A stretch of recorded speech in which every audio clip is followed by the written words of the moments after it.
It's my pleasure to introduce Dr. Doris Chan, an acting senior research fellow in nutrition in the School of Public Health, Department of Epidemiology and Biostatistics at the Imperial College in London. For the past couple of years, Dr. Chan has been a co-PI of the WCRF AICR Continuous Update Project, which, as many of you know, systematically synthesizes global epidemiologic evidence on diet, nutrition, and physical activity and the risk of and survival from cancer. These reports and meta-analyses are then independently reviewed to inform lifestyle recommendations and public health policy. In recent years, the outcomes of such reviews have become even more expansive, and I've had the personal pleasure of working with Dr. Chan on the review of physical activity and its association with quality of life among breast cancer survivors. So be on the lookout for that. Here's Dr. Chan to kick off the first scientific presentation of our 2021 conference.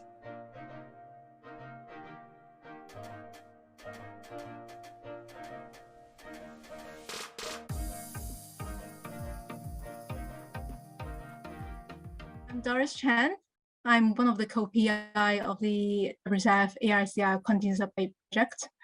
I'm honored to be invited to talk to you about how the epidemiological evidence is assessed in the CUP. So in this talk, I will start with giving you some background on the CUP approach in assessing the strength of the evidence on diet, nutrition, physical activity, and cancer, and how we'll assess the evidence going forward. It all dated back to the 1997 first expert report, which summarized the global epidemiological evidence on food, nutrition, and cancer. Evidence from different study designs, including but not limited to ecological studies, cross-sectional studies, and mainly case control studies and few cohort studies were reviewed. There were and still are limited numbers of randomized control trials because of the nature of our topic of interest.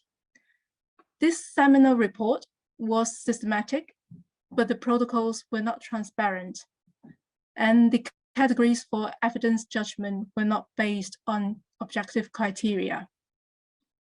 Therefore, WCRF convened an independent expert task force led by Professor Martin Weissman to develop a peer-reviewed specification menu for conducting systematic literature reviews, SRRs. It guided the process of reviewing observational studies that was designed to be comparable to the Cochrane reviews of intervention studies. By following this menu, one would systematically collect, formally summarize the quantitative data by conducting meta-analysis, and report the data in a standard manner. An independent expert panel would interrogate findings. And then these study findings would then contribute to the evidence base for formulating cancer prevention recommendations. A number of aspects are included in the predefined evidence grading criteria: study design and number of studies, study quality, including the exposure and outcome assessment, if the studies have eliminated or minimized confounding or biases, within and between study heterogeneity, that is the consistency of the study findings, magnitude and precision of the association estimates, and if the results show a linear or nonlinear dose-response relationship. And of course, if there are plausible biological mechanisms underpinning the association. There are also flexible upgrading and downgrading factors, for example, based on effect size and whether there are randomized trials in human. The criteria effectively operationalize the Bradford-Hugh framework for causal inference. That is, to identify characteristics of the evidence to enable judgment on the likelihood that any identified exposure was causally related to cancer risk. There are 5 categories for conclusions on the likely causality of exposures on the study outcome, as shown in this evidence matrix. The evidence can be graded as convincing, probable, limited suggestive, limited no conclusion, or substantial effect on risk unlikely, based on the aspects that we have seen earlier. Convincing, probable, and substantial effect on risk unlikely is considered as strong evidence, and limited suggestive and limited no conclusion evidence is considered as limited evidence, for which the study findings can be limited in quantity, quality, or consistency. For example, to be judged as strong convincing evidence, the evidence has to come from more than one study type, from at least 2 independent cohort studies. There is no substantial unexplained heterogeneity. The evidence comes from good quality studies, possible biological gradient, dose-response relationship, supported by strong and plausible experimental evidence. This is the mechanistic evidence. In terms of quality of the studies, according to the SRR specification menu, study characteristics, for example, exposure and outcome assessment, the length and loss of follow-up in cohort studies, adjustment factors, etc., are to be used in subgroup analysis if there are enough studies with these characteristics to explore potential sources of bias. And these characteristics are also presented in descriptive table for panel discussion. Grading is objective with some subjective elements. The main distinction is to be made by the expert panel between strong evidence and limited evidence. Former is generally sufficient to support a recommendation, while the latter generally is not. By interrogating the evidence to inform the making of recommendations, the panel is offering the best professional guidance to the public based on the available evidence at the time. For the second expert report, 9 SLR centers internationally were commissioned by WCF to produce 20 SRR reports on various cancer sites, following the SRR specification menu procedure. As I mentioned earlier, the expert panel judged the evidence and formulated 10 cancer prevention recommendations that were published in 2007. In the same year, the continuous update project began, as WCF recognized that it is important to keep the evidence relevant and updated, and really to continue with investigating the links between diet, nutrition, and physical activity and cancer, now with more evidence coming from cohort studies. All the evidence collected by the different SRR centers were centralized at Imperial College London, led by Dr. Teresa Noret, and I joined the team around the time. So our work at the CUP is guided by the SRR specification menu. There are some modifications to the initial guidelines to adjust for available resources. For example, we search for relevant publications in PubMed, Embase, Central. We reviewed cohort studies and randomized control trials and pooling projects of these designs. We conduct nonlinear dose response meta-analysis. But what's unchanged is that the SRR reports are pre-reviewed and then summarized into conclusion papers by the Secretariat at WCF. And all these documents are shared with the lead expert panel members and then the wider expert panel members for judging the evidence. Throughout the years, the CUP progressively evaluated more cancers and increased the personnel accordingly in the team. 20 CUP SRRs on 70 cancer sites have been conducted. Breast and colorectal cancer were updated twice. And an SRR on cancer survival was also produced in 2012. WCF published the summary reports after the panel interrogated judgment and judged the evidence in annual roundtable meetings. Here is an example on physical activity, including recreational, household, and occupational activities, and colon and rectal cancer risk. The cut point for the evidence of search is 2015. These are forest plots where you can see the risk estimate from each individual study and the weighted average summary relative risk estimated in the random effects categorical meta-analysis. It showed that higher physical activity increased the risk of colon cancer compared to low physical activity, not with rectal cancer. The inverse association between physical activity and colon cancer was also observed in a linear dose response meta-analysis earlier in 2010. Similar results for recreational physical activity and results from a pooled analysis were also published, supporting what we have observed here.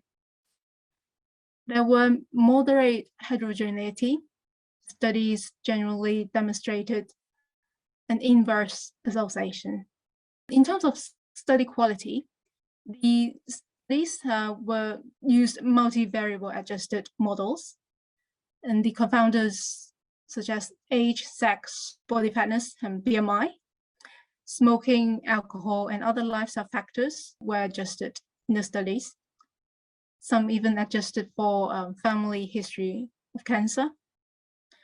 Earlier studies was less adjusted, but the results are quite similar, and they contributed very little to the overall results. In terms of physical activity assessment, was assessed using validated self-administered questionnaire, and colon cancer cases were ascertained through cancer registry. So we think risk of bias is not serious. There is no big concerns with study quality. And there are plausible biological mechanisms supporting the associations, some specific to colorectal cancer development, some more general. Taken together, the evidence that physical activity of all types increased the risk of colon cancer was convincing. The evidence for rectal cancer was limited and no conclusion could be made. The third expert report, published in 2017, summarized all the findings from the SRRs produced by the CUP. Here is the evidence matrix for all the strong evidence with the likelihood of causality as either convincing or probable. These secretariat members at WCF worked with the panel members to check the consistency in the application of grading criteria across all these cancer sites and check that whether there are new mechanistic evidence supporting the convincing conclusions, for example. They found inconsistency, for example, grading adult weight gain. There was separate conclusion for post-menopausal breast cancer, but not for endometrial cancer. So they revisited the evidence. So everything's were checked and done in a standard manner. You can find more details on our SRRs and on the judgment in the WCF website here. So after the third expert report with the updated cancer prevention recommendations, the CUP has entered a transition period where WCF convened another panel. This transition panel looked into the directions of the CUP, what we can do next, and also revisited the evidence synthesis and grading process used in the now CUP 1.0. First, it was agreed that study quality evaluation needs to be improved. In particular, the body of evidence is so much larger now. A transparent and systematic assessment and reporting will facilitate panel discussion. Also, the formal assessment using standard tools will guide the reviewers to assess the risk of bias of the included studies. Second, narrative reviews within the CUP SRRs may not be consistent in methods and reporting.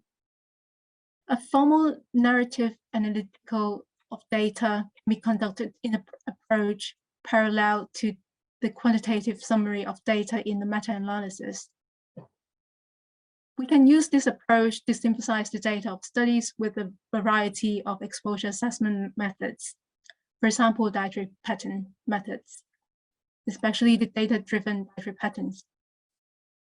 In recent years, there has been a shift in emphasis in the research community towards a holistic approach in studying diet and cancer, because it accounts more effectively for the potential synergy of dietary factors and the interaction with behaviors that are often highly correlated. So this is a very important area for us to review. In terms of evidence grading, the system has been used throughout. The panel agree that its evidence categories and the terminology are clear and consistent, and so to be retained for use, maybe with documentation on the process so it is clear. Some modifications may be needed depending on the review topic. In particular, going forward in CUP 2.0, there will be a strong focus on cancer survival studies. So some upgrading and downgrading factors, for example, based on similarities or discrepancy on the quality of life measures outcomes would be useful. So here are the details on how we will perform these upgrades in terms of the risk of bias assessment.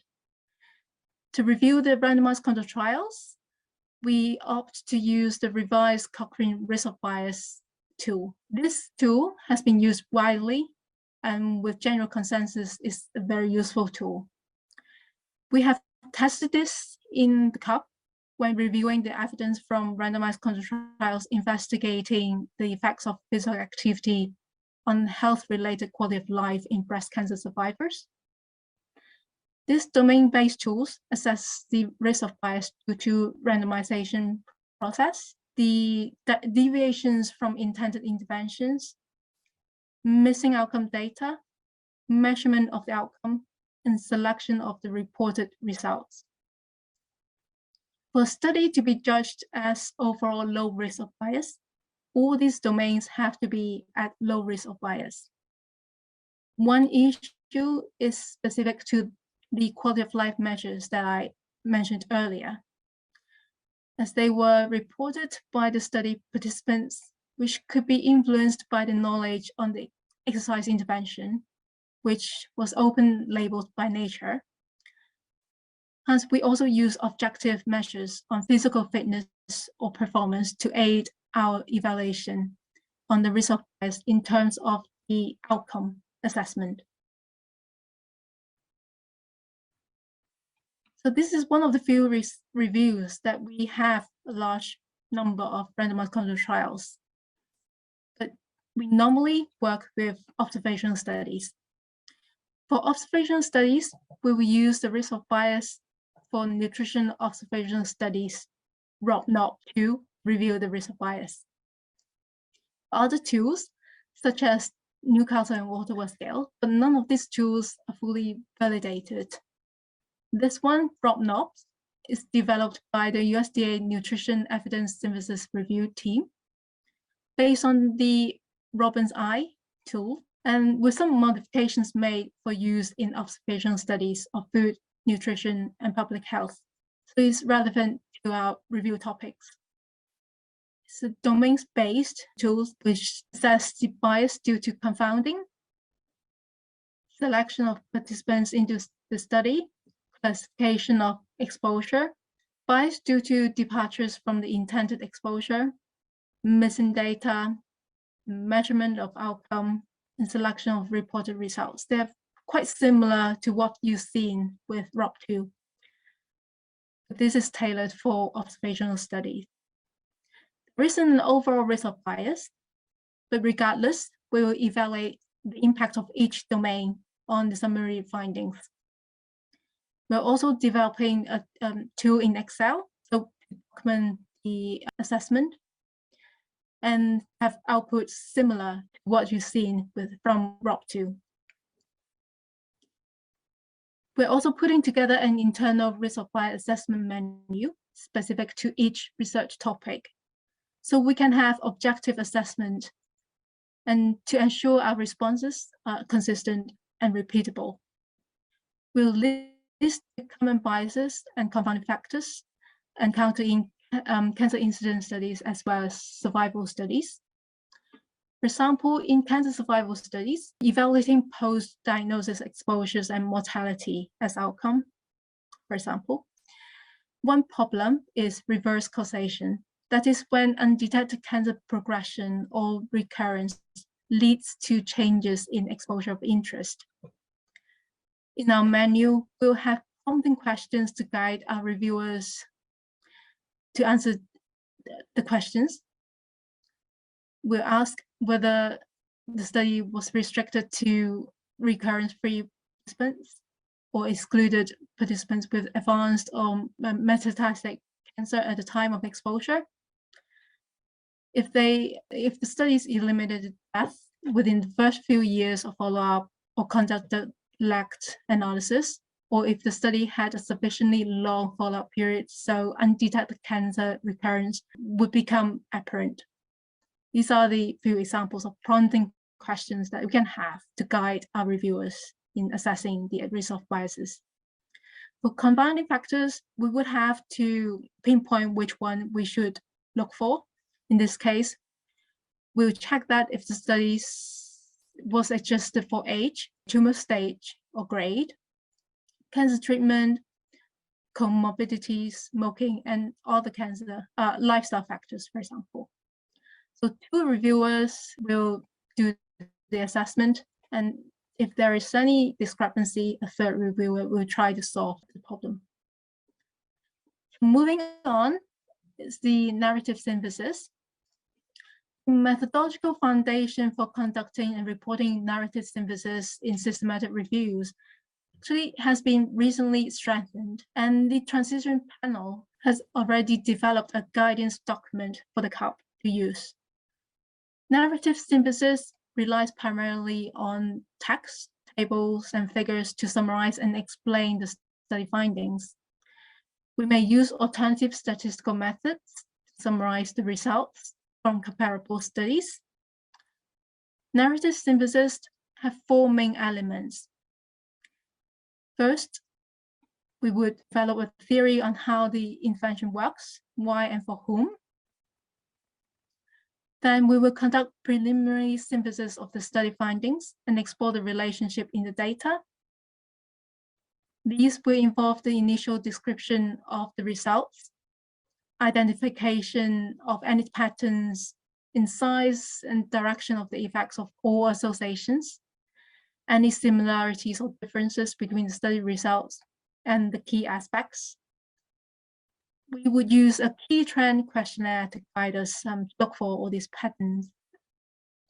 Lastly, we will assess the robustness of the synthesis. Much like what we would do in a formal meta-analysis, we will check the methodological quality of the included studies, the quantity of the evidence, including the number of studies, study size, and as well as the precision of the effects and association. And then we'll look for any potential biases that would limit the synthesis. So in our narrative synthesis report, we'll have textual description of each individual study, alternative statistical summary to summarize the findings. For example, vote counting is one of the methods we can use. Vote counting has to be for the direction of effects or associations, but not just about the statistical significance of the results, because that would omit the differences of the relative size of the studies, which fails to identify any underpowered studies showing clinical relevance results. We will present our results in plots, most likely forest plot, the one I've shown earlier. or albatross plot indicated here. This plot is a scatter plot of study sample sizes against two side p-values, where the results are separated by the directions of effects and the effect size contour. This can be used when the study reported limited data, just the p-values in the case, and the study size, and go hand in hand with the vote counting here. In our report, we will also have summary statement on the overall findings. The items will follow this guideline published recently called SWIM, Synthesis Without Meta-Analysis. So you may ask, when is the evidence strong enough? First, we must recall that an evidence to be graded as strong, convincing evidence, the evidence has to be robust enough to be highly unlikely to be modified in foreseeable future as new evidence accumulates. Statistically, one can test the replicability and consistency of SRRs or use measures such as fail-safe number or conditional power to estimate number of future studies needed to change the current statistically significant or non-significant meta-analyses. This is done in a review of diet and risk of 11 cancer sites led by my co-principal investigator, Kostas and colleagues. Essentially, they found that additional similar research is unlikely to change current evidence for most associations, with few exceptions that pertain mostly to currently observed null associations between single dietary factors and understudied malignancy. In other words, we don't want more of the same research studies. We need to understand the methodological quality of the current epidemiological evidence and see whether future studies could be designed and conducted better, provide meaningful contribution. For example, to resolve the uncertainty of evidence graded as limited suggested. Studies with better characterization on the exposures and cancer-related outcomes would be useful. They provide details for formulating recommendations. Evidence from new study types, for example, Mendelian randomization or analysis using omics, will be also useful because it contributed to the overall evidence portfolio. So going forward, our work at the CUP is very much ongoing. The whole process of all these upgrades is to improve the transparency and ensure consistency in methods and reporting across the SRRs. Further increase the trustworthiness of the evidence synthesis in the CUP. We will prioritize our work in the following directions. Some of these reviews will be done in collaborations with other research groups. We will also keep track of the other data on diet, nutrition, physical activity, and cancer in general. So to close, I'd like to thank the WCF network of charities for funding the continuous update project. There are many stakeholders of the project and many contributed to make the CUP possible. So too many to name, but I like to acknowledge them here. So thank you.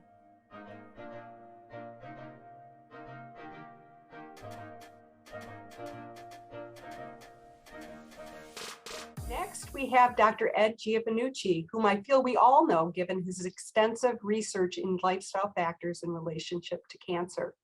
While I've always known that Ed was an MD PsyD, I guess I didn't know up until today that Dr. Giovannucci completed his residency in anatomic pathology at the University of Connecticut before completing his doctoral degree in epidemiology at Harvard, where he's been a professor in the departments of nutrition and epidemiology for many years. Dr. Giovannucci's research focuses on how nutritional and environmental and lifestyle factors relate to various cancers, especially prostate, colorectal, as well as other GI cancers, with a specific interest in understanding etiologic mechanisms. Today, his talk will feature on some of the challenges and unresolved issues that we face in study design and interpretation of findings. Dr. Giovannucci, please take it away.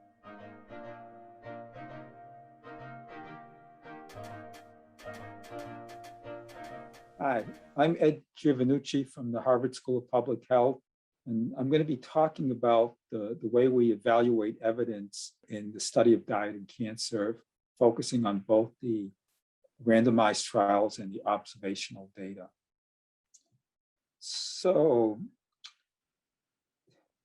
Dr. Chan gave a great overview of how the AICR and WCRF have reviewed the evidence for diet and cancer. I'm going to extend on that a little bit and talk about the hierarchy of evidence. Evidence-based medicine is the conscientious, explicit, and judicious use of current best evidence in making decisions about the care of individual patients. This is a quote from Dr. Sackett. And this is a typical pyramid you'll see in the hierarchy of evidence. And there's typically an arrow of where risk of bias increases. Key is to note is randomized trials and cohort studies. And cohort studies make the bulk of the evidence. A typical statement in evidence-based medicine is the randomized controlled trial, or RCT, is considered to provide the most reliable evidence on the effectiveness of interventions because the processes used during the conduct of an RCT minimize the risk of confounding influencing the results. Because of this, the findings generated by RCTs are likely to be closer to the true effect than findings generated by other research methods. Most of you know this, I'm sure, but just to show the randomized controlled trial and cohort studies can be conceptualized as being somewhat similar. But the big difference is that in randomized trials, the treatment, or let's say diet, is randomly allocated by the investigator, whereas in cohort studies, the participants self-select exposure. And this leads to potential for residual confounding because people who have a good diet, for example, are also likely to be physically active. Now, as we saw in Dr. Chan's talk, the vast majority of evidence for diet and cancer is from cohort studies. There's relatively limited randomized controlled trials. And mostly from the cohort studies, we do get strong convincing evidence, at least in some cases. So there is a basis for strong evidence. And a lot of these Dr. Chan talked about, so I won't go over. But there are criteria that the AICR uses to rigorously evaluate the evidence. Now, there's also, in the evidence-based medicine world, there are also methods to evaluate evidence, and grade, one of the more popular ones. And so this is a transparent framework for developing and presenting summaries of evidence and provides a systematic approach for making clinical practice recommendations. This is the most widely adapted tool for grading the quality of evidence and for making recommendations with over 100 organizations worldwide officially endorsing grade. Now, this is just a summary of grade ratings, and it's a little bit different, but similar concept to the AICR, going from very low to high. And high is where there's a lot of confidence that the true effect is similar to the estimated effect. Now, in grade, before even the data are evaluated, the evidence from a randomized controlled trial started high quality. That's the default. They could be reduced in quality, but that's how they start. For cohort studies or any observational study, the data starts at low quality. And it's stated from the document, in rare circumstances, certainty in the evidence can be rated up. Important to note, rare circumstances. So if we think of baseball, football analogies, if grade is an umpire, observational studies start out with 2 strikes before they go to bat, while randomized trials start out with 3 balls.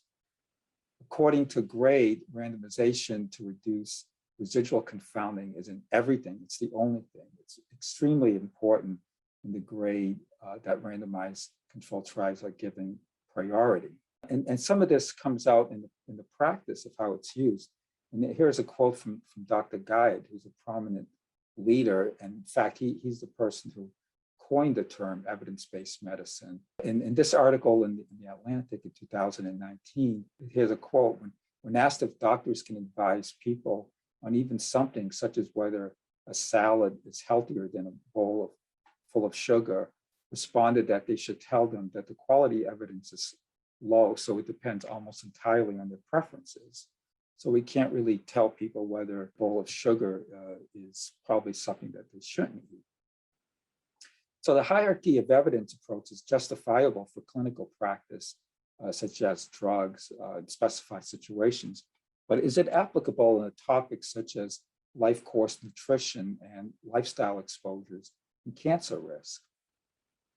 There are reasons why the study of nutrition and cancer incidence might be different and require different criteria for making recommendations.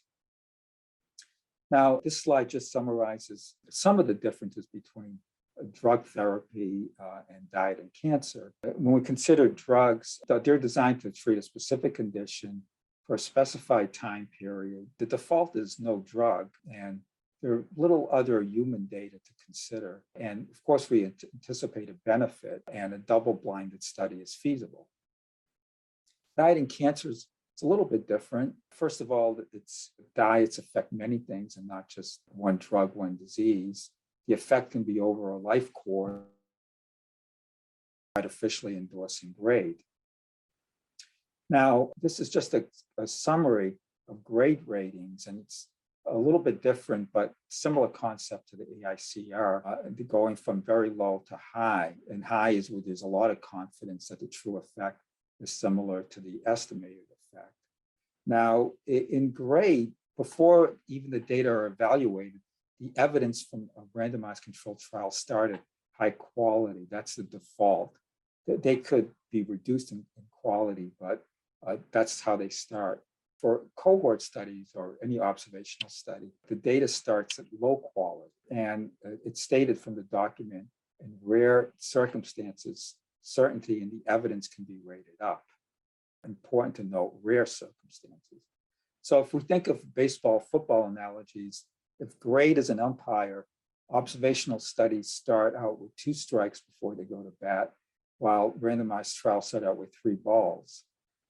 According to grade, randomization to reduce residual confounding is in everything. It's the only thing. It's extremely important in the grade that randomized controlled trials are given priority. And some of this comes out in the practice of how it's used.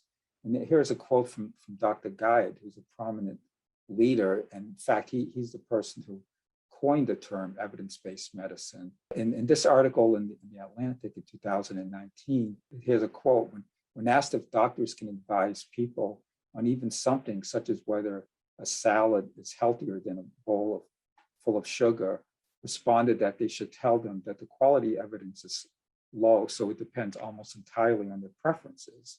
So we can't really tell people whether a bowl of sugar is probably something that they shouldn't eat. So the hierarchy of evidence approach is justifiable for clinical practice, such as drugs in specified situations, but is it applicable in a topic such as life course nutrition and lifestyle exposures and cancer risk? There are reasons why the study of nutrition and cancer incidence might be different and require different criteria for making recommendations.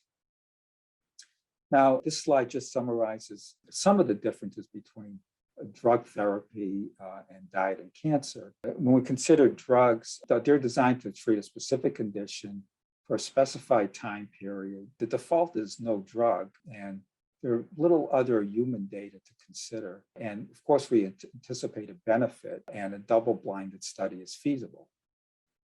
Diet and cancer is a little bit different. First of all, diets affect many things and not just one drug, one disease. The effect can be over a life course, and the default isn't no diet, it's some other diet. There are other relevant data because observational data, there's a lot of data that we can look at that may relate to the question. There are also aspects of diet, such as processed meat, for example, may increase risk. So it's hard to do a randomized trial.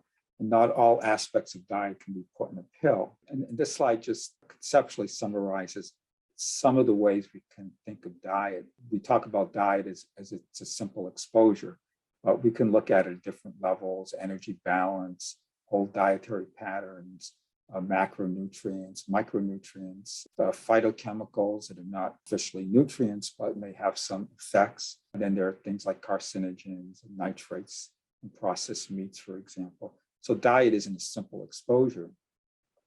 Now, RCTs are most feasible for micronutrients and phytochemicals, which you can isolate into a single compound and do a double-blind placebo-controlled trial. But even when feasible to do, example like in the case of micronutrients, there is a gauntlet of obstacles to overcome for randomized trials to not get a misleading answer, which generally means a false negative, which I'll talk about. And I just summarized 6 major limitations here in randomized trials. And some of these are also limitations in observational studies, but I'm focusing on randomized trials here. So first thing is incorrect timing in the natural history of cancer. Cancer is not a simple disease, and actually carcinogenesis occurs in relatively distinct stages, and each stage can require decades to occur, and distinct factors may be relevant for each stage. Sometimes conceptualized as initiation, promotion, progression. There are other more complex formulations, but this is actually useful because things that affect DNA damage, the compounds or effects could be quite different from things that affect things like promotion or progression. This slide shows transposing the carcinogenesis to a life course exposure paradigm. We think of, let's say, from birth to old age, and exposures, of course, can happen at any time in the life course. Exposure could be diet, for example. And let's say cancer, let's say for some cancers, prostate cancer, for example, colorectal, tend to occur in older ages. Most prostate cancer deaths, for example, are after age 65. And now, in randomized trials and even observational studies to some degree, for practical purposes, the trial is usually conducted at the time the cancers are occurring. So you might do a 5-year trial, for example. That's where cancer is occurring. You do that for feasibility reasons. So randomized trials tend to overlap the time of intervention close to the time of cancer diagnosis, and hence only study effects at late stages of cancers. This is based on practicality, not known cancer biology.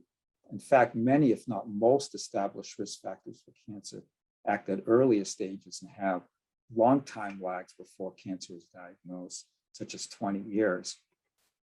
So I just make a simple list here of some of the factors in which there is pretty good evidence of the time lag between the exposure and cancer risk. And actually for a few, they act relatively quickly. Tobacco and lung cancer, for example, obesity, hormones, breast cancer, you see effects over a short period of time, sometimes even a few years. But many risk factors, there's actually a 20-year time lag between the exposure and the cancer risk. And I show a number of examples here. And in fact, most things that actually affect or cause DNA damage actually take a long time, usually over 20 years, to show an effect on the cancer. And I just show one example here. This was a study published in the journal National Cancer Institute a few years ago. And this was a study of bladder cancer in women in Chile, where unfortunately in a period from 1958 to 1970, the water supply was very, very high in arsenic, which is a known carcinogen. So the exposure starts here. So this is when the population became exposed to high levels of arsenic. And it actually took about 16 years to see a statistically significant increase in the bladder cancer rates in hair in women. In fact, then the rates seemed to increase, and then exposure went down, even though it remained somewhat high. Then it completely went down. But anyway, the So cancer, it took 16 years to even see an effect, and an additional 16 years where the cancer rates actually peaked. And interestingly, even when the exposure goes down, you see cancer stays high. This is not how we think of cancer, at least in how randomized trials are done, where you do the randomization, then you look quickly to see if there's a change in cancer. In this case, for example, we see 16 years to see an effect, 32 years to see maximal effect, and then even 50, 40 years later, there's an effect remains. So the vast majority of studies, in fact, both observational RCTs on cancer risk, have focused on diet in middle age and older ages. There are also many molecular studies now that suggest that driver gene mutations may occur early in life. Some studies, for example, recently showed that the first mutation for colorectal cancer occurs around age 14. A few cohort studies have early life dietary data in cancer risk, such as the Nurses Health Study 2 and the AARP cohort. So we're beginning to get a little data on very early life exposures in cancer. I'll just show a little bit of data on that. Now, for the Nurses Health Study and Health Professionals Follow-Up Study, they're one of the few cohorts that have repeated measures of diet up to 40 years of follow-up. And for this is for colorectal cancer. For these exposures, folate, yogurt, calcium, processed meat, and aspirin, which is not a diet factor, but still useful to see. We see that there are long time lags, like for folate, for example, 16 to 24 years before we see an effect on cancer, at least an association. So just to show that visually, so you know what I'm talking about, why a lag is, let's say we're looking at cancer risk at age 65, and folate presumably reduces risk or associated with lower risk. The relevant folate exposure is around age 40 or 50. So the folate that you had at age 40 is actually what's affecting the cancer risk at age 65. And I have a question mark here because this is a lower limit. It can actually be even longer, as indicated by these, I say, greater than or equal to 16 to 24 years. So that's the minimum induction period. And there is emerging evidence that adolescents' diet exposure may influence risk of colorectal and breast cancer independently of adult diet.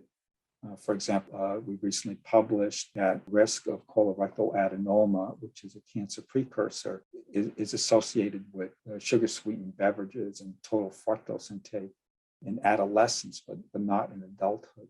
So there may be a specific time frame where some exposures are acting.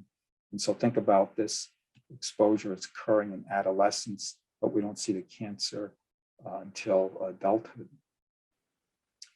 So incorrect timing in natural history is one factor. Another thing is the wrong dose that can affect randomized trials.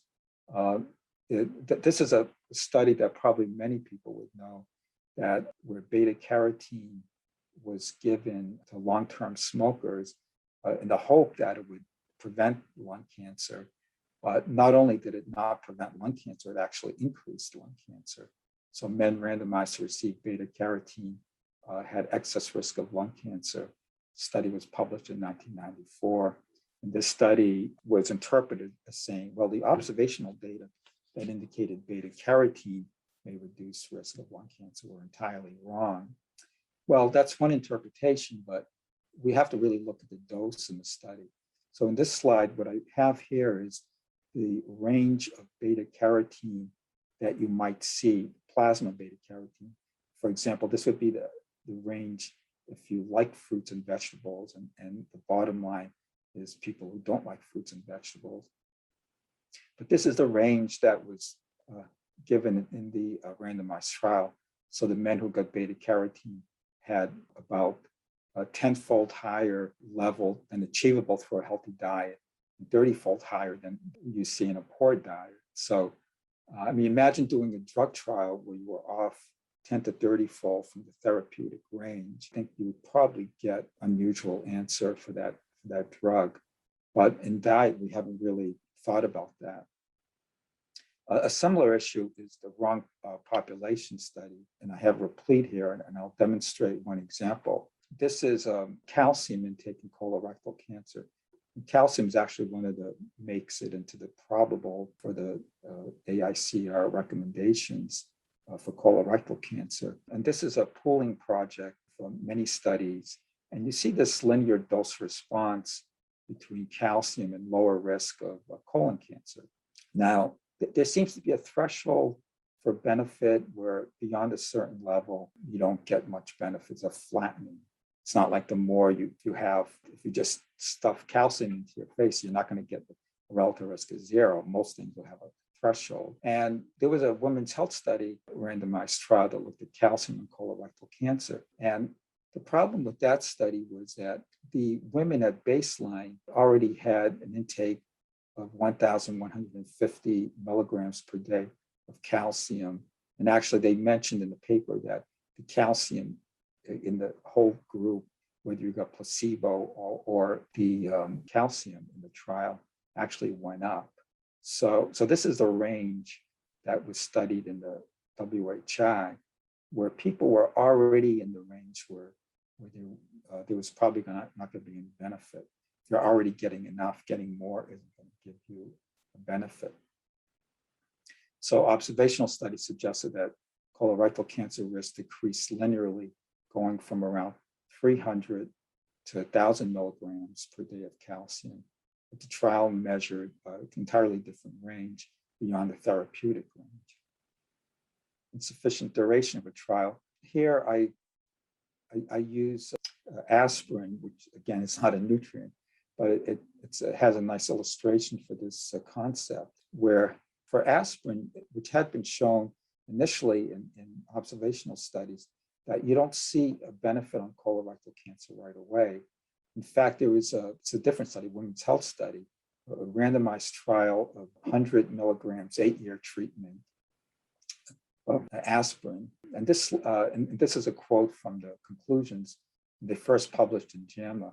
This large study of almost 40,000 women had a duration of 10 years of treatment and follow-up, which was the longest of any trial completed to date and should be sufficient to detect long-term effects. So they first published up to 10 years, and you can see there's really no difference between the aspirin group and placebo group. Then in 2013, 8 years later, they published again and said, after a median 18-year follow-up, the difference of colorectal cancer by aspirin group has emerged. The delayed differences in cancer outcomes by aspirin assignment may indicate an effect in the early stages of carcinogenesis. So you see after about 10 years, a widening where aspirin is protective, which had been shown, this 10-year latency period had been shown in observational studies by early 1990s. And then there were a lot of negative randomized trials because they did not go long enough. And then conclusive randomized trial evidence came around 2013, where they showed this lag effect. So the observational studies and randomized trials actually did converge, but after about 25 years, when observational studies first showed an effect. So it shows that sometimes it may take 2 to 3 decades to get the correct answer from a randomized trial. And it may be important to do. Obviously, with aspirin, it's a little bit different from diet because you may want to really show a benefit because of the side effects. But it does show in principle that you may have to wait 2 to 3 decades to get the correct answer for a trial. But for a lot of people, that's a big chunk of their whole lifespan. So you may be delaying the recommendations. Now, another important issue is too small of a study, and even relatively common cancers are fortunately not that common. So, the cumulative incidence might be still less than 1% in an average risk population over a 10-year period, like for colorectal cancer.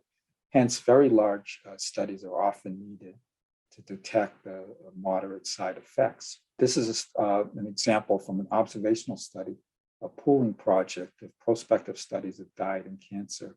This is a pooled analysis of 20 prospective studies. And they did show an inverse association, which was robust, about almost a 20% decreased risk, but only in ER negative cancers, which are about 20% of breast cancer. So in this study, there were about 20,000 ER positive and 5,000 ER negative cancers, 21 large studies. So you needed this much to get a robust answer. So just contrasting this with a large randomized trial, the pooling project followed more than 1 million, 10, 20 or more years. They also had a long time lag.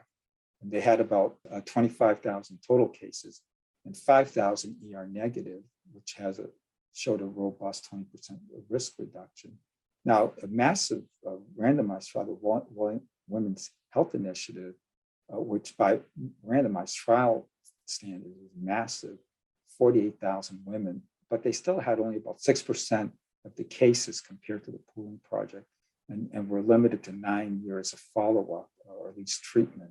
And then another question is how much low fat was adhered to, which is, I won't debate here, but that is another question. But size is definitely important.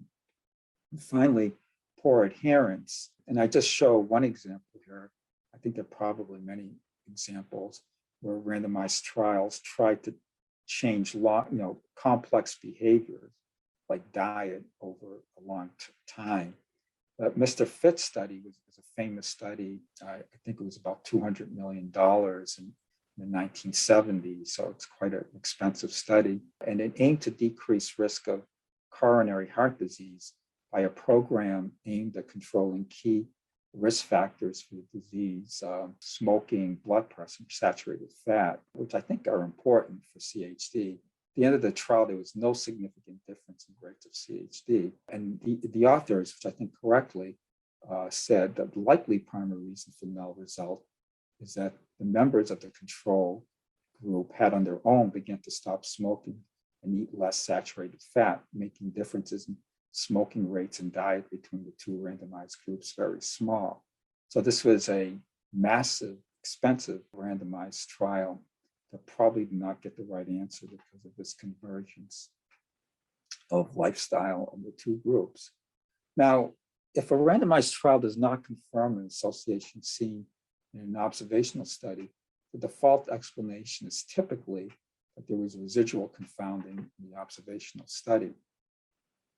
But perhaps there were other reasons that could have accounted for it. And I won't state these again because I summarized at least some of them just now.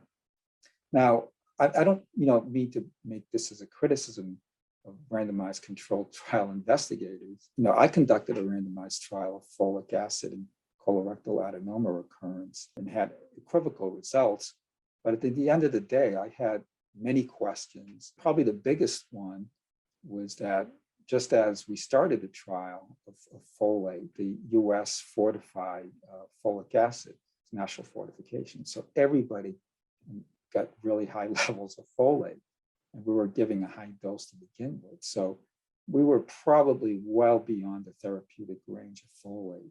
And then there were also very other questions. So I had 6 reasons why the trial may not have gotten the correct answer. So it's not that I can do our CTs any better than I'm probably much worse than most other investigators. Now, the perfectly done RCT that avoids all the major limitations would definitely provide the strongest evidence in principle. The great advantage of RCTs is that they largely avoid false positives, but the great disadvantage is that they're highly prone towards false negatives, which means in simple words that they will tend not to find associations that don't exist, but they will likely not find any that do exist on the other hand. Now, have we overestimated the limitations of observational studies by ignoring that RCTs have warts too? So apparent differences in results are not always caused by the limitations in observational studies.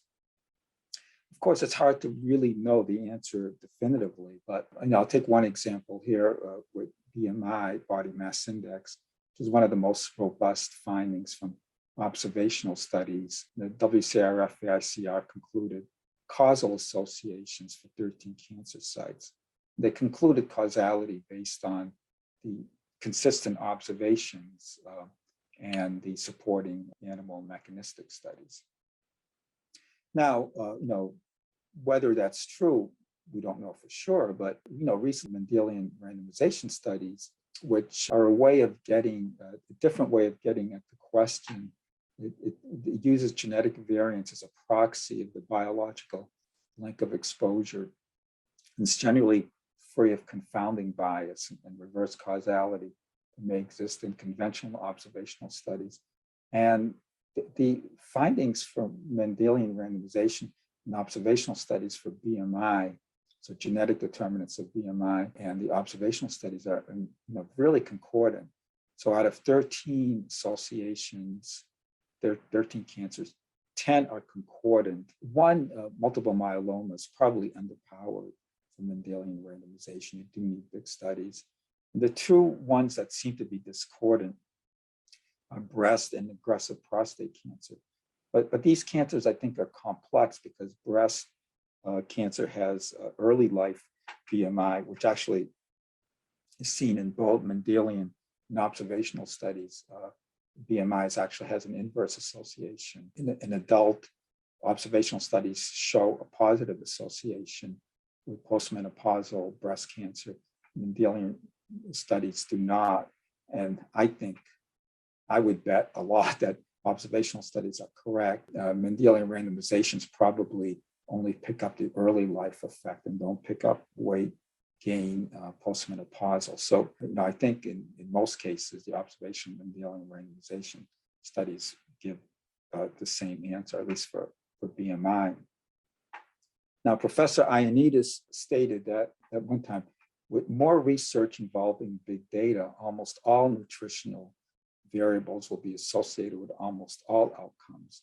So basically, he's saying that with large observational studies, we'll get a lot of false positives. But I'm not sure this is really true, at least for cancer, diet and cancer. And, in fact, especially if we look carefully at how we make conclusions, the WCRF-AICR report actually don't find many strong associations. And that's seen in the matrix that Dr.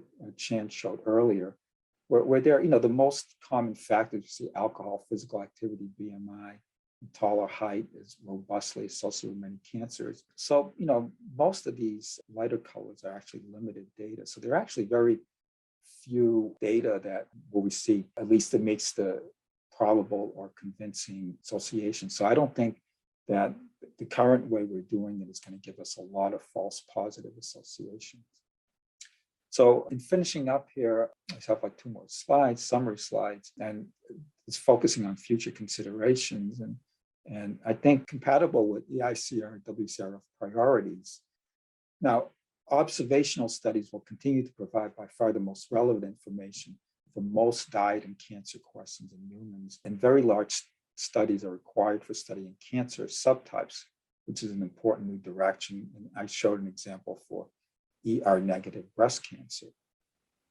Now, RCTs can be useful in selected circumstances, especially if you want to really isolate the effect of a very specific micronutrient. Now, focus on dietary patterns, which is another new direction, the ICR. I think it's important because it actually will reduce the number of comparisons, which can lead to false positives, because you're only looking at one diet and not trying to break it up into innumerable nutrients and phytochemicals. And also, the more comprehensive description of the diet will more likely capture the causal etiologic relevant factors. You'll get a bigger impact if you look at the whole diet. And I think I showed examples where a life course perspective to account for the long natural history of cancer is important. And better mechanistic understanding, complementary omic studies, Mendelian randomization, metabolomics, all these will be complementary in helping to establish causality. And to make one final point regarding incident studies, which are primary prevention, the diet before the cancer, versus cancer survivor studies, which is another area where the ICR will be more involved with, is, we have a lot of a lot more observational and RCT experience for incident studies, and most mechanistic studies are focused on incidents. Now, beyond the same limitations in observational studies of incidents, like confounding, things that are always considered, I think there are unique ones in survivor studies, including potential reverse causation, confounding by treatment, separating effects due to pre-diagnostic exposure, heterogeneity by cancer type. So I think observational studies of survivors have the same challenges that observational studies of incidents do, but also have additional ones, which I think we need to carefully see how important they will be. Now, although there are challenges in RCTs, the relevant etiologic period is narrower. Like, we're not looking at the entire life. We might really be interested in the 5 years after diagnosis. And because the events outcomes are more frequent than if you're looking at incident cancer, the RCTs may be more feasible in survivorship studies. So finally, likely both observational studies and RCTs will be useful, though RCTs may be relatively more useful than in incident studies because of possibly greater potential for bias in observational studies, which we'll have to really look at closely as we evaluate the literature, and also the greater feasibility of randomized trials. So with that, I would like to thank you for your attention. I'll be happy to take questions later.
Hello, thank you everyone. And thank you to the conference organizers for inviting me to participate in today's very interesting plenary session.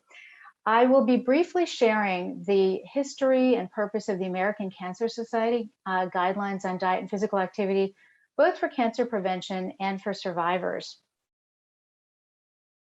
Next slide, please.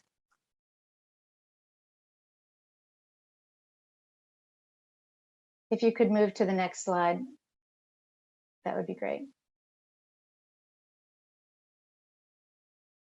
Thank you. I see it coming. Okay. Our first set of nutrition guidelines were published in 1984. This was compiled by Dr. Sidney Winehouse, who was a biochemist and an ACS volunteer. And he compiled these guidelines with input from other documents and individuals, but the evidence was very limited at the time.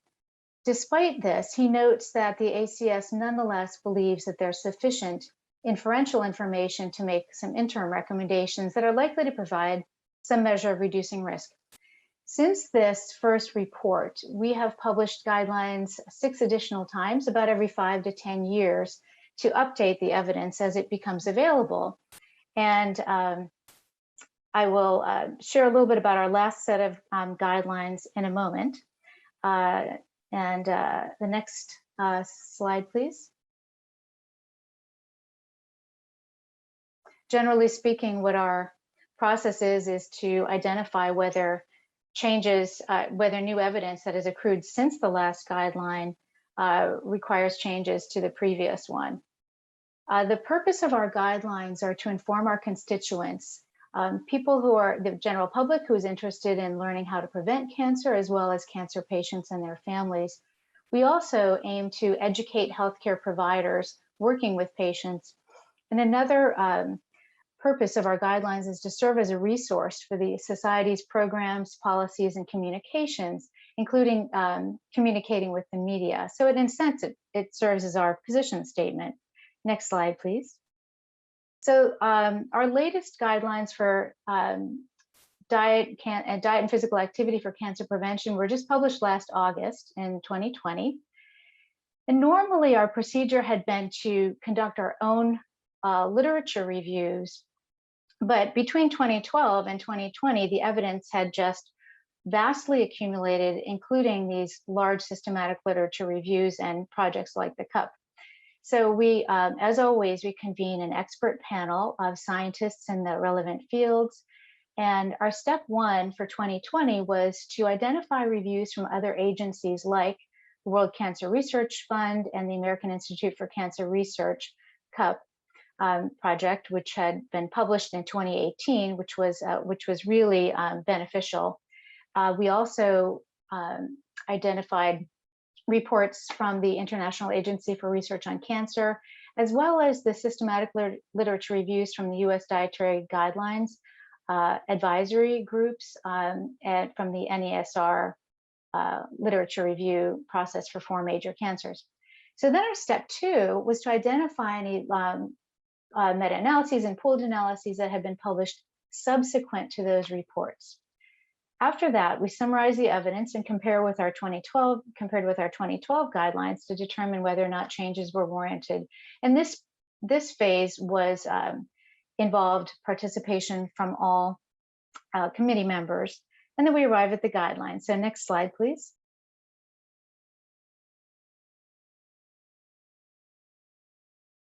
So the guideline and recommendations from 2020 are shown here. I won't read through all of it, but I will point out that the major bullets to maintain a healthy body weight throughout life, to be physically active, follow a healthy eating pattern, and avoiding or limiting alcohol are generally very similar to 2012. But what did change a bit was the emphasis, for example, on alcohol and some of the details, for example, under physical activity and diet. We also published an extensive discussion on recommendations for community action so that we could really facilitate healthy choices for people to be able to actually follow the guidelines and advocate for access to healthy foods and opportunities for safe exercise. And so that the next slide, please. The next slide will cover the specific diet recommendations. And for those, we really emphasize eating a healthy diet pattern at all ages. And that consists of, the higher amount of plant foods, variety of vegetables and fruits and whole grains, and then limiting red and processed meats, sugar sweetened beverages, and highly processed foods.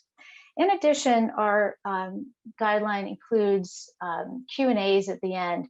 And this is really designed to help educate health providers who, so that they can field questions from their patients on the questions of the day, or things that are really burning questions for patients that they want to know about. So importantly, I wanted to emphasize that the final recommendations, every time we've made them, are consistent with other guidelines. For example, WCRF and AICR, the CDC's recommendations for cancer prevention, the US dietary guidelines, as well as guidelines directed towards reducing the risk of heart disease and diabetes.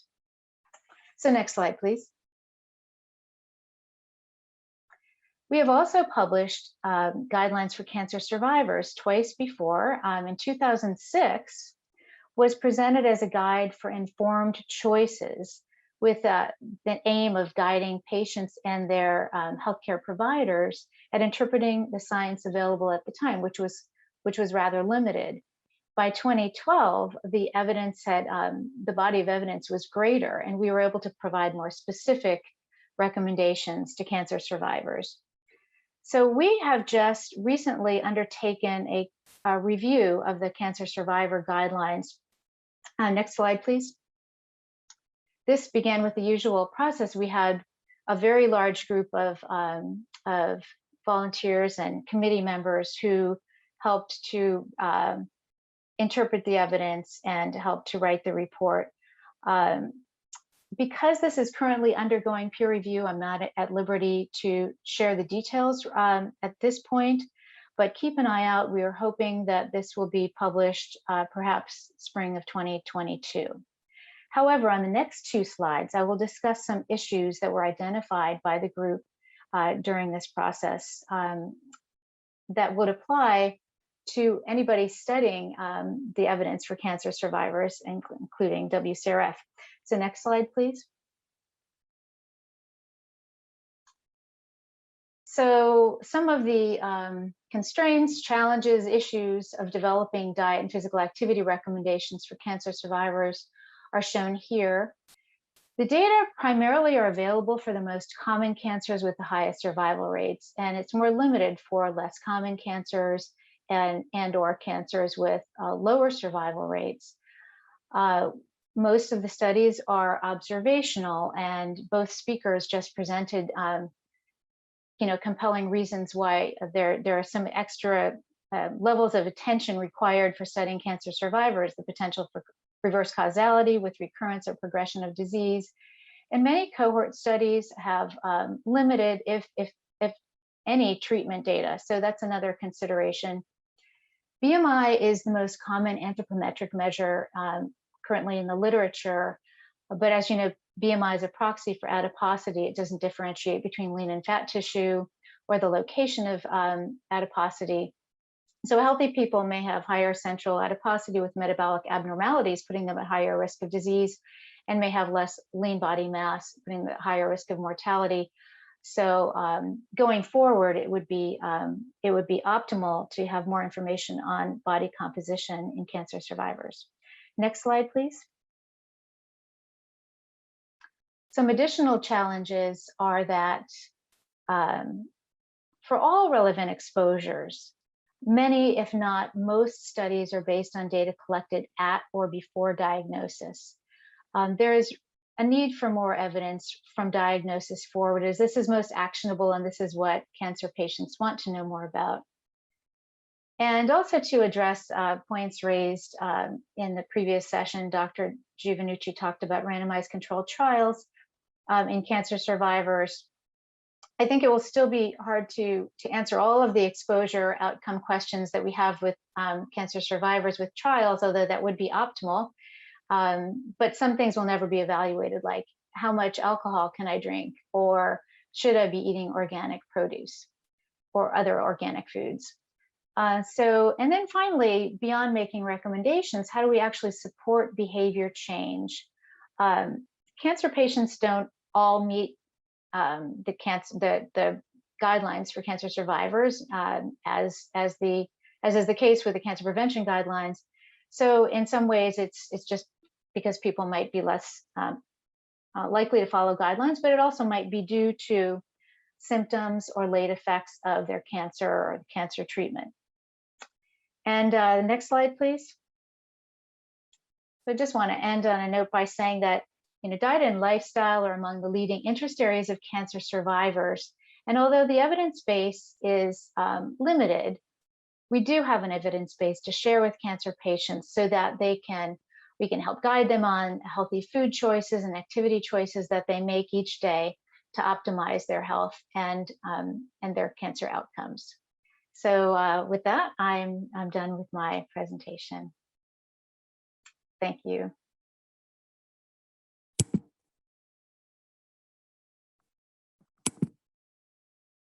Okay. Thank you all. And if everybody that was on this session could open your screen, Doris, if you could do that. I see Ed and Margie on here.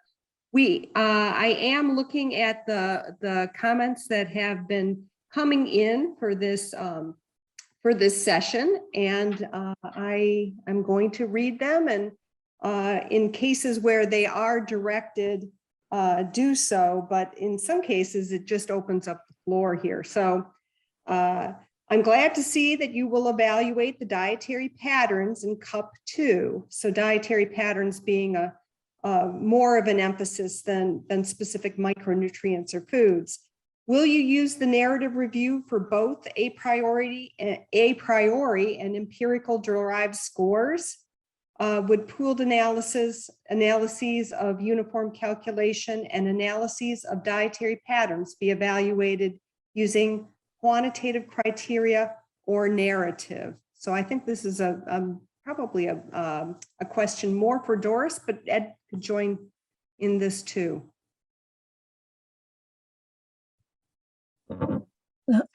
Yeah, I can try to answer this question. Yeah, if the definition for the dietary patterns are the same, for example, more likely for a priori dietary patterns such as meeting the ACS guidelines or not, that may be possible for quantitative analysis, where we can say to estimate per one score increase in adhering to this ACS guideline, or even WCF guideline would lead to whether there is some risk reduction in whatever outcome we're studying. That's possible, but we see the current studies, when they apply this data, they might change the definition a little. For example, for the WCF guidelines, smoking is not included. Some studies may modify this to suit the data. So in a way, we think most likely the synthesis would be narrative. Ed, did you have anything to add to that?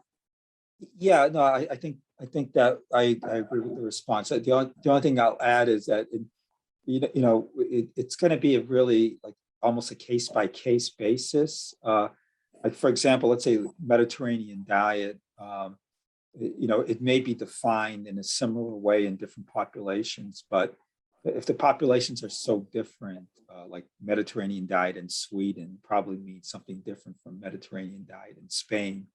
So in some cases, we may not be able to really, we think they're too different to really put them together in the same meta-analysis. So that would be more based on narrative review.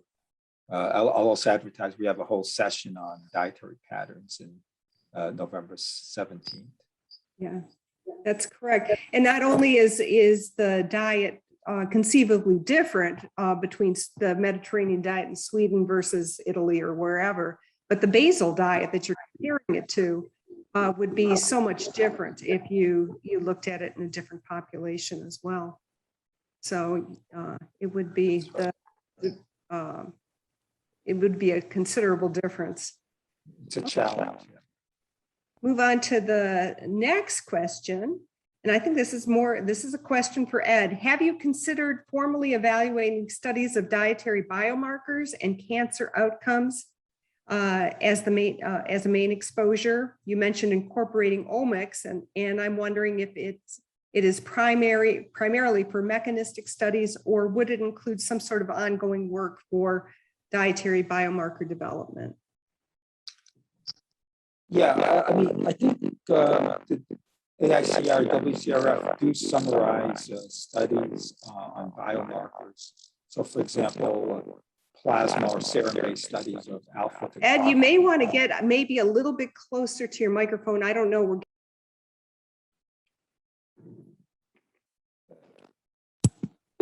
Is this better? No. Why not? Could you maybe go on to the next question? I'll try to. I think I can fix Sure. this. But, Yeah. Sorry. Maybe you could come back on or sign off and come back on again. This question is, should the potential for harm influence the strength of evidence recommendations? If so, does current research adequately address potential harms? So Doris, as you review the literature, and Margie, as you review your literature, do you also look at the benefits versus harms?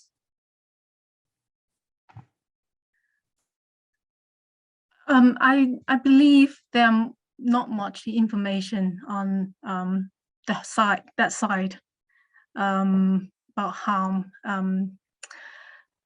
If doing physical activity causes harm. I remember for the RCTs we reviewed for cancer survivors, they mentioned adverse events. Not all of the randomized control trials mentioned that. But for observation studies, I don't think they even looked at that. But in terms of whether we should also examine this, it sounds like it's the other side of the coin, which is would be useful to know. And I suppose many people who would like who follow guidelines will want to know more about this as well. But the way to do this, probably we'll need to define what harms are. What do you mean? But yes, I would support studying it, but how is the question? And I can add that another way to think about it is benefits and harms of a particular nutrient or exposure. So for example, calcium and dairy products may be or are beneficial according to WCRF-AICR's reviews for colorectal cancer and possibly other cancers, but the evidence is not as supportive for prostate cancer. So we did not include it in our recommendations because of the potential harm for prostate cancer. In addition, our alcohol recommendation was to avoid alcohol because of its status as a carcinogen. And that probably weighed in. It wasn't a formal evaluation of the weight, but it impacted the decision. Okay, thank you so much. Ed, you're back. So do you want to add your omics question and your biomarker question? Yes. Am I better now? Yes. Oh, okay. Yes. Yeah. For the, I was beginning to say that the AICR WCRF does summarize the data on when there are plasma studies or serum studies on, for example, alpha tocopherol and lycopene. And that is part of the recommendation consideration, even though it's not as straightforward as going from the food to the biomarker, because there are, the metabolism affects the biomarker. And that's even when there's just, a very single biomarker target like tocopherol or lycopene. It gets even more complicated with omics. So metabolomics, like our group is beginning to look at diet factors or dietary patterns in relation to metabolomics.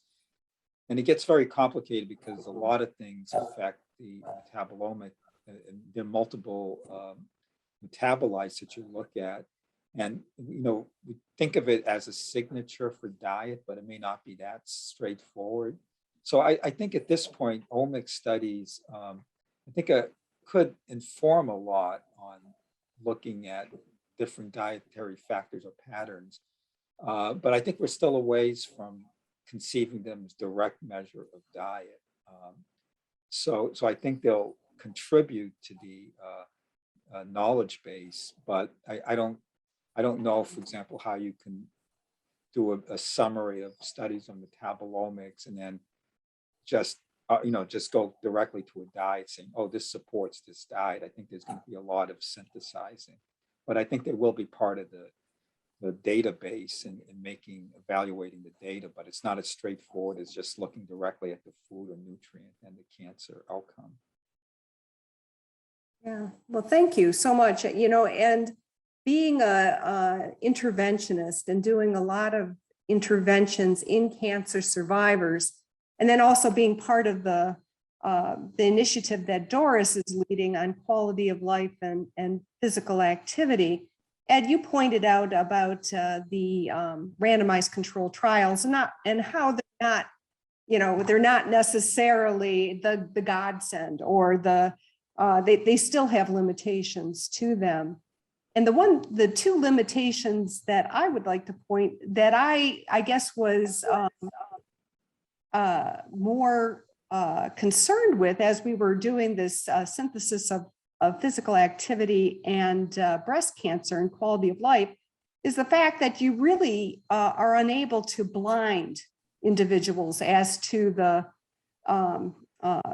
regimen that they're going to get. Yes, you can do that with a dietary supplement, but you can't do that with a physical intervention, and that's always going to cloud the data that we get from those trials, and is another factor that we need to consider. And then the other thing is drop-in, particularly in cancer survivor populations where many of our cancer survivors are so, they want to change, they're desperate to change, and drop-in is a huge issue. And then being able to discern that from a clinical trial to know, okay, what is the drop-in rate, and how do you use that to be able to make sense out of the results that came out of that. So I don't know if you want to comment on those two other factors that are prevalent in behavioral intervention trials. Yeah, definitely. I mean, I think what I summarized, not entirely, but mostly on like more straightforward trials with like micronutrients where you can do a double-blind study. And even for those studies, I think there are a lot of obstacles, and it's particularly for primary prevention, long-term studies. For trials like survivors and with lifestyle intervention, I think it's very difficult. I showed the one example of the Mr. Fit study, which was not on survivors, but massively done study with a lot of resources, and they had major problems with people. I guess you would call them drop-ins, changing their lifestyle, because even though they were in the placebo group. So that's one classic example where that was a massive problem. And I can imagine with cancer patients who are really concerned about their survival and well-being, that's an even bigger problem. So I think we have to, I mean, the trials are definitely part of the picture, but we can rely on them. Like there's going to be the definitive trial coming out next year to tell us everything. I don't think that's not the right way to think about it, but they are useful in some circumstances.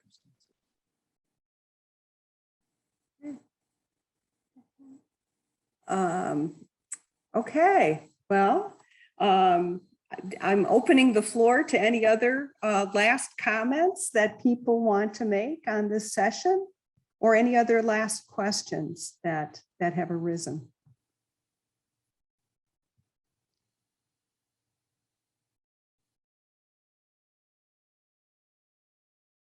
The one thing, and this is I guess the moderator's prerogative here. I'll ask a question. So, and this goes really to Doris. Doris, the WCRF recommendations have changed since that 1997 report. In 1997, I know that the emphasis really was on fruits and vegetables. You eat a lot of fruits and vegetables, you're fine, right? And now the evidence has morphed over time.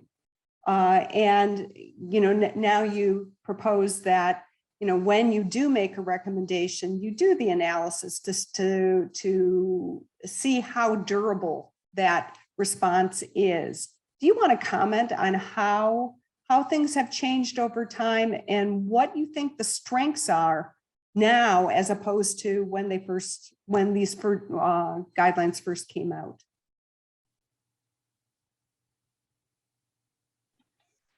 So yeah, I like to say, so when the panel just the evidence and make the recommendations, it's based on what's available at the time. And like you said, some of the evidence, for example, fruit and vegetables changes, the association seems like it becomes weaker in terms of the protection against cancer. But it remains strong evidence is still there, and we know the recommendations actually changes, but they are very stable. In a way, it doesn't change that much. And if you compare the current recommendations to the last set, they're almost the same. So we know it's very robust, and which is why we looked at other priorities in terms of research.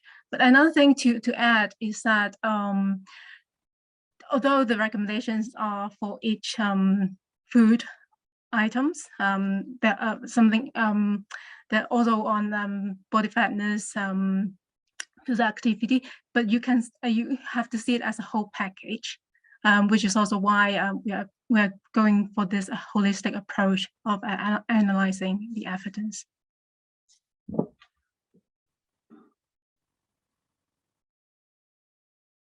I think our time is up, and I want to thank our speakers.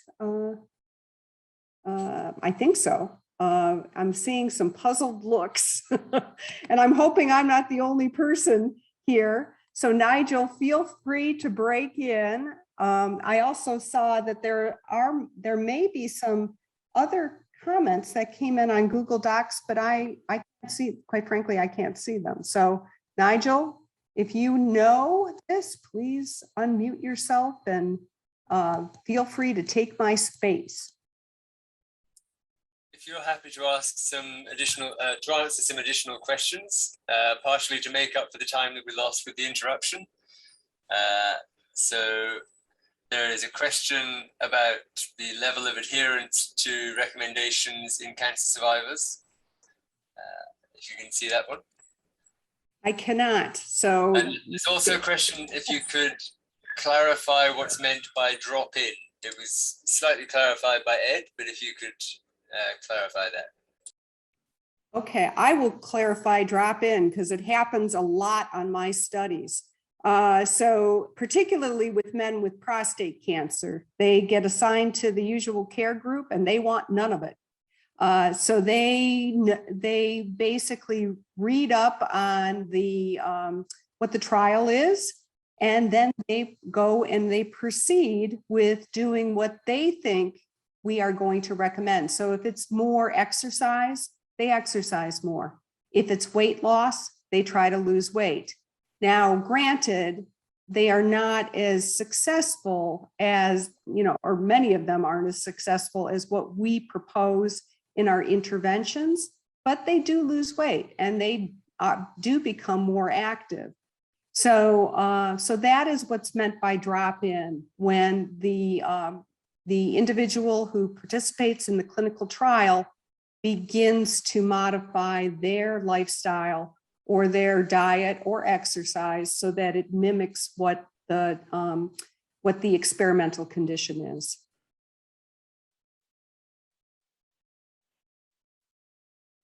So Nigel, why don't you ask the other one, because I can't see any updates in Google Docs.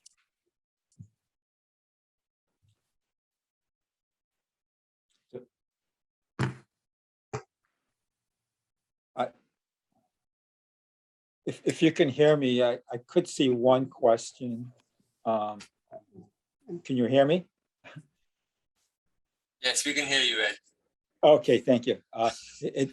One of the questions is, what do you see as the role of RCTs in the future of nutrition and cancer prevention?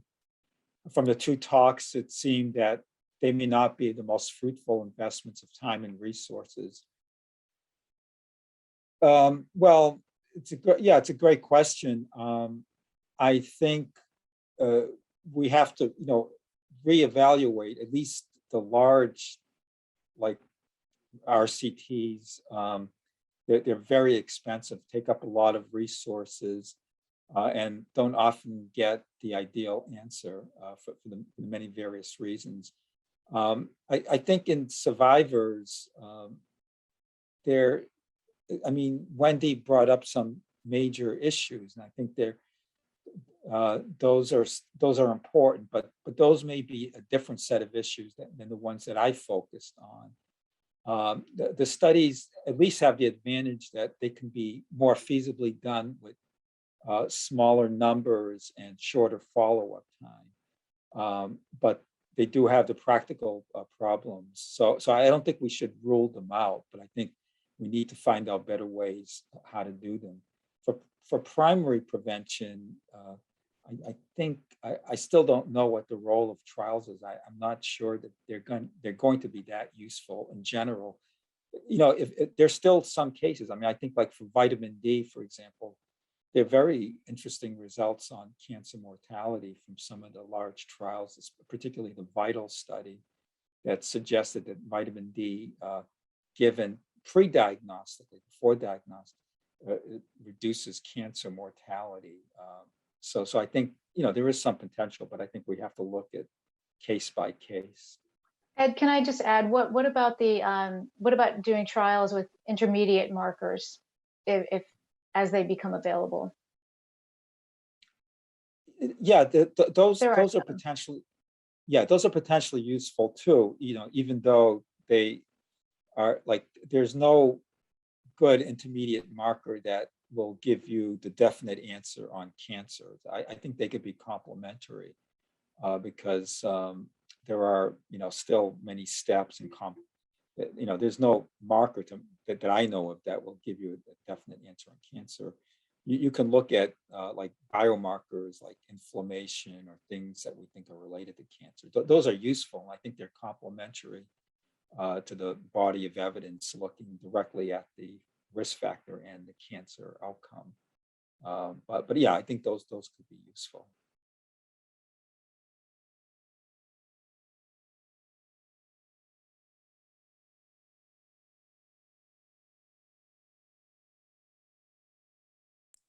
You can wrap it up, Wendy. Okay. Yeah, until we have the biomarker like cholesterol, it was to heart disease or is to heart disease. We've been looking for that for the past 3 decades. So any of you new investigators who are on this call who want their work cut out for them, if we could have a intermediate biomarker for even one cancer, it would be terrific. Please pursue that work. I want to thank our speakers, Ed, Doris, Margie, you were wonderful. Thank you so much. I want to thank the attendees and I hope to see you back tomorrow. I also want to draw you in to the poster session that will begin in about 20 minutes from now. So please join us. And I know I'm going to be there and looking forward to seeing those posters. So thank you so much. Bye-bye. Thank you. Bye. Thank you. Thanks.